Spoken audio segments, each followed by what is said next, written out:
Makalah Sus 2005, Malapetaka 15 Agustus 2005. Assalamualaikum warahmatullahi wabarakatuh. Yang saya hormati serta paling saya muliakan kepada seluruh saudara bangsa Aceh dimanapun berada. Pada kesempatan ini kami sampaikan ucapan pengantar memperingati Hari Malapetaka 15 Agustus 2005. Ini dalam berbagai bahasa agar dapat dipahami oleh kawan maupun lawan perjuangan bangsa Aceh, baik di dalam maupun di luar negeri.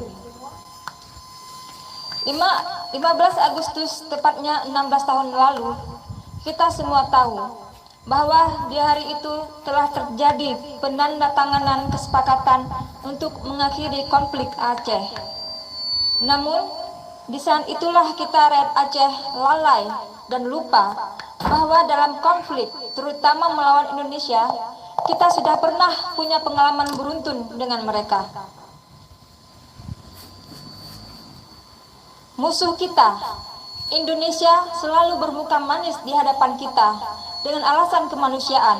Padahal, di waktu yang bersamaan dalam berbagai kasus, mereka sebenarnya sangat keji dengan kaum jahiliyah, sama kejinya dengan kaum jahiliyah di masa perjuangan Nabi, terutama militernya. Contohnya, dalam kisah sejarah hijrah Nabi, ketika kaum jahiliyah Quraisy mencari Nabi di rumahnya untuk dibunuh, namun ketika ditemukannya adalah Sayyidina Ali, maka kaum jahiliyah Quraisy tersebut tidak membunuh Sayyidina Ali. Mereka kaum jahiliyah itu hanya mencari target Nabi. Namun bandingkan dengan kasus konflik Aceh di masa DOM dan darurat militer, apa yang dilakukan oleh militer Indonesia terhadap keluarga pejuang Aceh merdeka sebelumnya, keluarga pejuang Aceh disandera lalu dijadikan tameng untuk diminta menyerah. Dalam kasus demikian, siapakah yang lebih durjana? Saudara bangsa Aceh dimanapun berada, belajar dari berbagai pengalaman dalam menyelesaikan konflik Aceh yang sudah puluhan tahun, tidak mesti mengambil keputusan dengan begitu cepat. Hari ini, 16 tahun yang lalu, kita bangsa Aceh sudah ditipu, dan 16 tahun lamanya itu sudah lebih dari cukup untuk membuktikannya. Persoalan konflik Aceh yang sudah kronis dan rumit itu harus diselesaikan secara berangsur-angsur, secara demokratis, bukan dengan hanya duduk berunding 5 kali.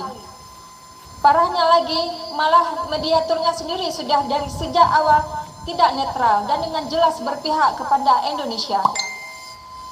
Oleh karena itu, sekali lagi, 16 tahun sudah lebih dari cukup untuk membuka mata rakyat Aceh dimanapun berada.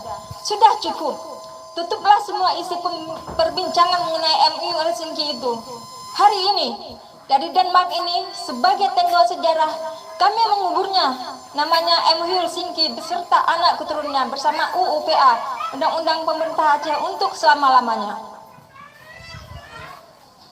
Semoga saja arwah MU Helsinki itu hidup tenang di alam sana bersama Ikrar Lantih yang dulu juga bernasib sama. Cukup sudah kita ditipu dan terus ditipu oleh Indonesia. Marilah kita menjadi manusia yang memang benar-benar manusia, karena hewan seperti keledai yang tidak punya otak saja menolak untuk jatuh ke lubang yang sama. Waalaikumsalam warahmatullahi wabarakatuh. Terima kasih.